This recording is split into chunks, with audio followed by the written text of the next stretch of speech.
Hey guys, Throwback Thursday, Sepultura. We've done a few videos from Sepultura, but there's a couple of reasons I want to do this video. First of all, you're a big fan of alien weaponry, Kai Tongata, right? Yeah. And to me, this song is the originator. There are the original alien weaponry, if you will.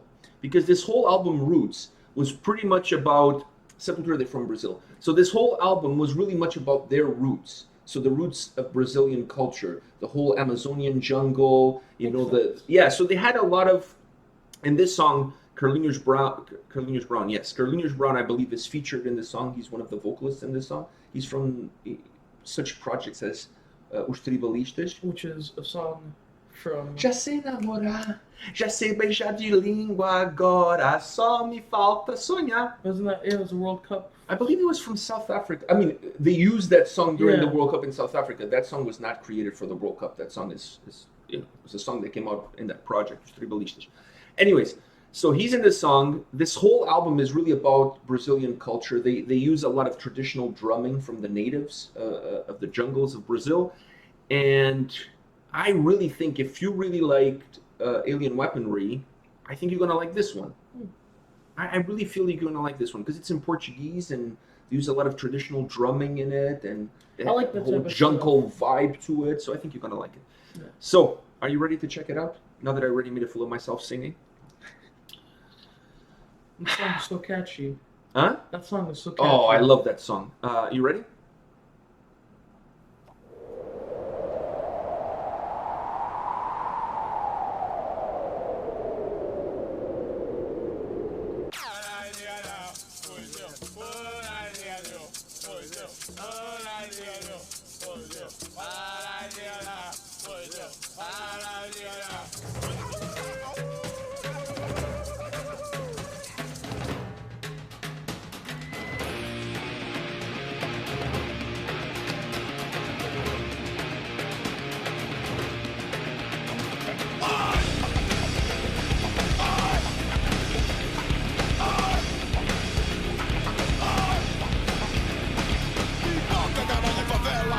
Biboca, garagem, favela.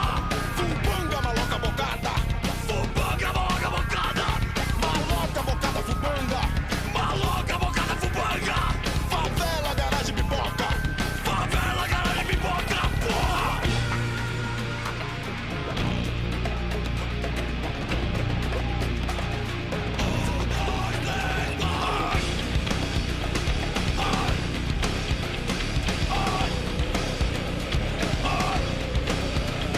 Educação, subir lampião. Educação, subir lampião. Educação, subir lampião. Educação, subir lampião. Hello, uptown.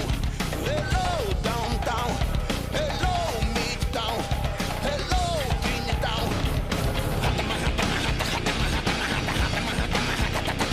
Hello.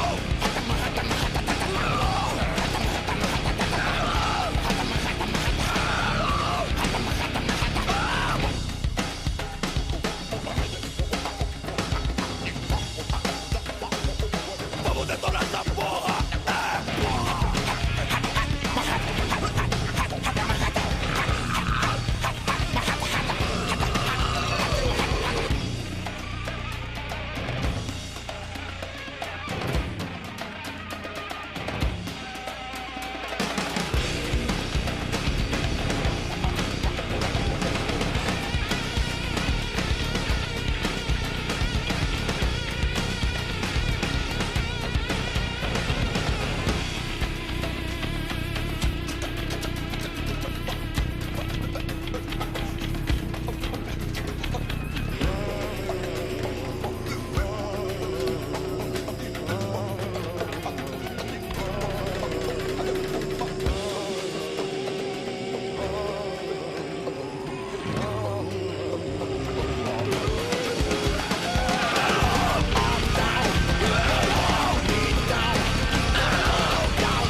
So, I like the animation. huh? I like the animation. So what did you think about the song? Ooh. I gotta say, you're right to compare it to Kaitangata.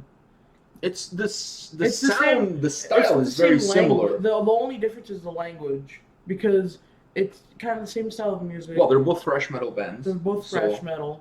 They both speak in their native tongue. Yes. And most of them have the videos have a theme in like the Amazon type of jungle. Yeah, I mean, one of the things about Brazilian folklore, a lot has to do, I mean, in this video, has to do with macumba, which is like, how can I explain this to you? It's like similar to like witchcraft, something that Brazilian people, like it's part of their folklore. It's part of, like they believe that you can do these witchcraft rituals to gain favors or gain power or put a curse on somebody. Because at one point you see there's a doll that is walking around with the pins on it. That's like, you know, those dolls that Yeah, it's a voodoo doll. a voodoo doll, exactly. Thank you. I was looking for the word voodoo. So macumba is like the equivalent. It's the Portuguese word equivalent to voodoo. It's basically the same thing. It's Brazilian voodoo, if you will. You know, and they have these places where you can go, where they have these houses where the person does the voodoo and the people. And if you see at one point, they're all doing that. Like when the camera goes into this home and there's almost this this altar full of skulls and candles, Yeah. and that's very typical of things related to macumba, right? So the whole song has that aspect of the Brazilian folklore of the whole macumba that some people truly believe in and some people don't believe in. Most people really believe in, because there is some truth to it, you know, like that kind of stuff. I believe in it. I don't know if everybody does. I do, because I also believe in voodoo. I believe in that kind of witchcraft kind of stuff, right?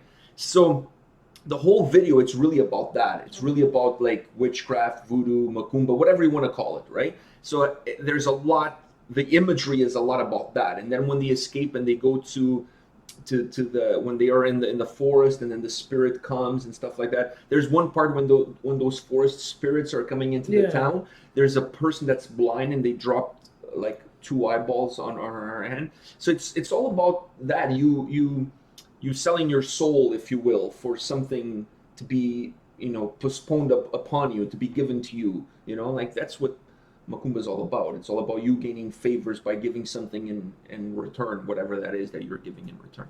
So I like the video because, like I said, the whole album is about Brazilian folklore. Is it all in Portuguese? No. Roots, Bloody Roots, that song is most of the songs on the album are in English, but all of the songs in the album, obviously the album is named Roots. Yeah. So the whole album is really about Brazilian folklore, culture, their ancestries, where they came from, the natives from the woods, like from the forest, from the Amazonian But forest. it's really you have to use, you know. For this song, it had to be in Portuguese, otherwise that's it what I makes want no to say. sense. It has to be in Portuguese, because then having that type of video, it can't be in English. No, but I want to show you Roots, because that song, Roots, Bloody Roots, that song is absolutely, to me, is a classic thrash metal song that you have to hear. This album also has an instrumental song, just with drumming. Oh. But it's what they do is they use drums from like the Aboriginals, like what the natives really use for drumming, and it really gives this folk vibe to it, you know. And that's a funny thing, because now Max with the Cavalera Conspiracy, in their latest Cavalera Conspiracy, they used a lot of drumming, but they didn't use traditional Brazilian drumming. They actually went and used more African-style drumming in that record. So Max has always been about his roots, about where he came from, and about incorporating that into his music, and to bring that culture more into the mainstream audience that otherwise would have no clue about it. He's always been about using his music and the band at that time, because he's not with Sepultura anymore, and the band at that time as a way to promote and to bring awareness to where he came from. He's always been very proud of being Brazilian, and I love this album. To me, this to me is the last Sepultura album, because after this, Max left, then later on Igor left. Now all you have is Paulo Jr., the bassist, and Andreas Kisser, the guitar player. So it's not the same. Yeah. To me, this was the last Sepultura album, because this was the last album with the original lineup. Once you lose the originals, And you lost half, right? Yeah. So now there's only half left. And not only lost half, but you lost the lead singer, and you know, so to me, I mean, I'm not saying that they're not good anymore. That's not what I'm saying. I'm just saying to me, this was the last Sepultura album. Now it's like Sepultura minus, you know. But that's my Or opinion. Sepultura 2. Version 2.0. Yeah, not necessarily with some patches, with some new interface, but not necessarily as good as the old one. You know, that's just my opinion. Anyways, guys, this is it for this Throwback Thursday. Hopefully you enjoyed this video. I know I did. I hope you enjoyed it. I hope you liked it as much as you liked your Kaitangata. No, I got they're neck and neck. I think you prefer the Kaitangata more. Kinda. I really like that. I don't know. I'm finding that language because obviously we've been to Portugal and I hear, you know, Portuguese. It's not as strange to you. It's not as strange to me. That language is so strange. So different. Yeah. Yeah. I can understand that. All right, guys. This is it for today. Come back tomorrow. We'll have more videos for you. See you guys. See ya.